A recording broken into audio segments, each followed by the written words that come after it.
Everything will be all right in the end.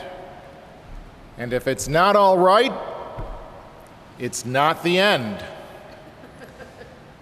There's a delightful movie for our summer entertainment entitled The Best Exotic Marigold Hotel. And the owner of the hotel uses this phrase consistently. The movie is about 7 British senior citizens who are at a place in their life where change is necessary. All of them have important financial limitations, and they're all looking for an affordable place to live. They discover a brochure that advertises the best exotic marigold hotel for the elderly and beautiful. And their journey begins to India. And they're promised a paradise on earth, but it's far from that.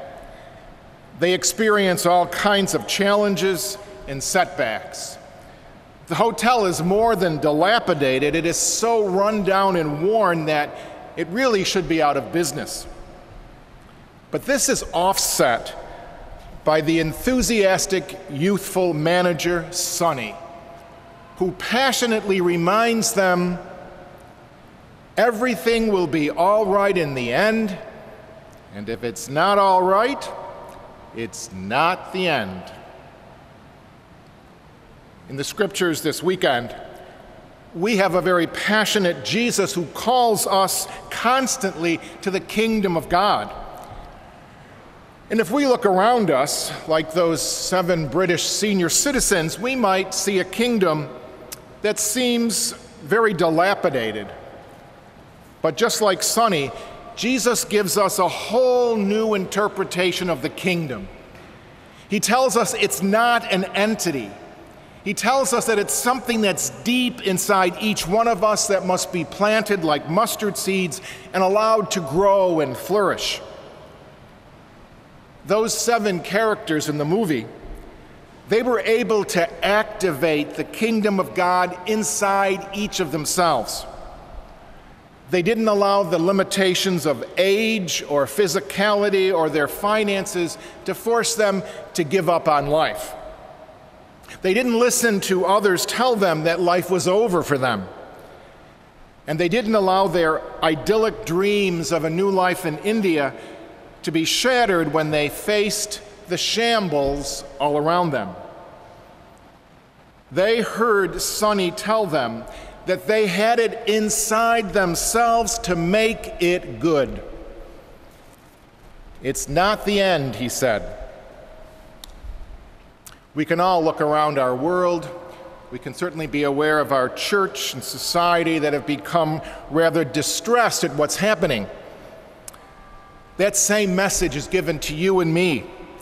The power is in each one of us, like it is in each little mustard seed to sprout, to grow, to flourish, to create the kingdom of God now in our lives, which Jesus tells us it's not dependent on human institutions. It's dependent upon our own willingness to activate the power that's inside each one of us. Just recently, a handful of wheat, which was over 5,000 years old, was found in one of the tombs of the kings of ancient Egypt. The archaeologists who discovered these seeds decided not to put them in a glass-enclosed canister in a museum, but they decided to plant them. And amazingly, the grains came to life. Their power had not been lost in the darkness of the pyramid tomb, or the passing of centuries, or the changing of earthly kingdoms. They simply waited patiently, in secret, for the right conditions to release the life that was still within them.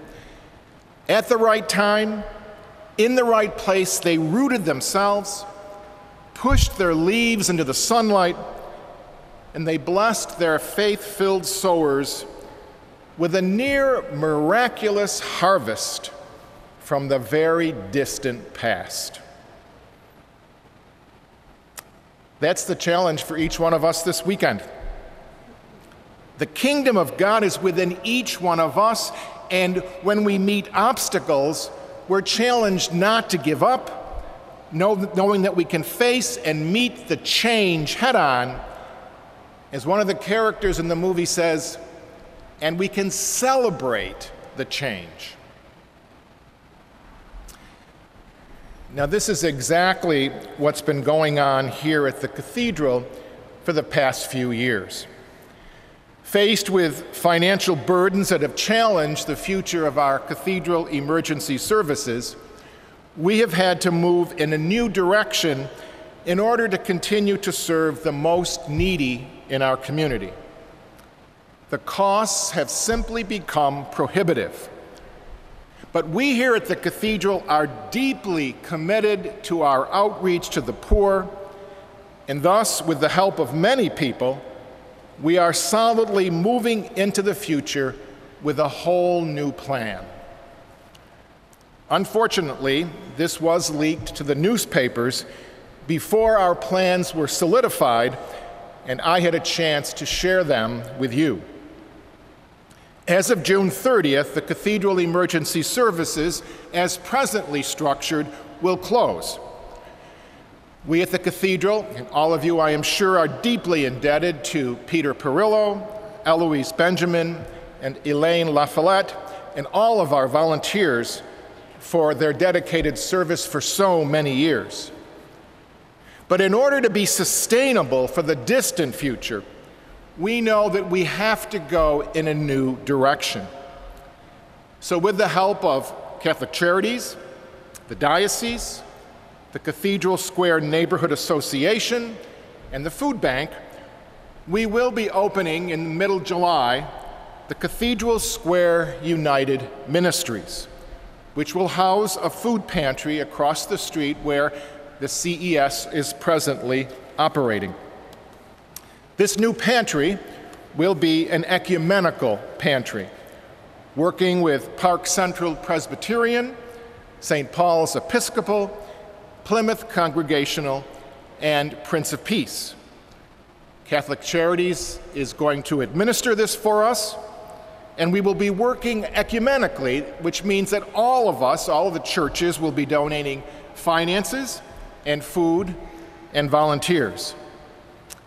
Now, for us, at the Cathedral Parish, this is still an essential and most important part of the ministry of our parish, and we definitely continue to need your financial support, your continued donations of food, and your time and talent to help us as volunteers once a week or once a month or whatever time you might have to give us.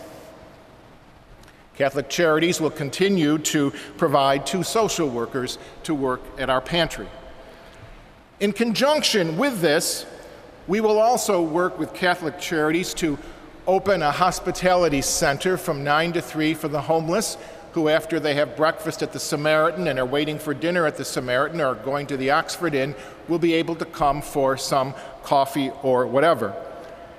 And also connected to our Emmaus Health Services, we will be working with Catholic Charities and the food bank to open up a specialized pantry for those with diabetes. At the present moment, we are in the process of completing our new office space for Emmaus Health Services in our Curley building, which is next door behind the parking lot and on Warren Street. Now, these plans have been in the making for a very long time. And it might be slow starting as we open in July, but with your continued support, we are planting the mustard seeds, and we here on our staff and charities in the diocese, we have great enthusiasm that this plan will very wisely use the very generous funds that you provide us with and allow us to continue our ministry to the poor well into the future.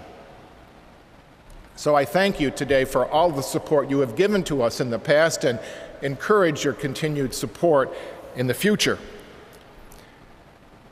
Those 7 British senior citizens, they thought they were moving to a paradise on earth but they discovered a hotel that was a shambles. But they also discovered that inside themselves were the seeds to create something really good, to create the kingdom. And this is the same message that Jesus gives to us in the scriptures this weekend. We can look around at our world, our society, our church, at the shambles that we think we're in. But Jesus tells us something very important. The kingdom of God is not a place, but it's in each one of us. The seeds are inside of us to create that kingdom now. Everything will work out in the end. And if it isn't working out, it's not the end.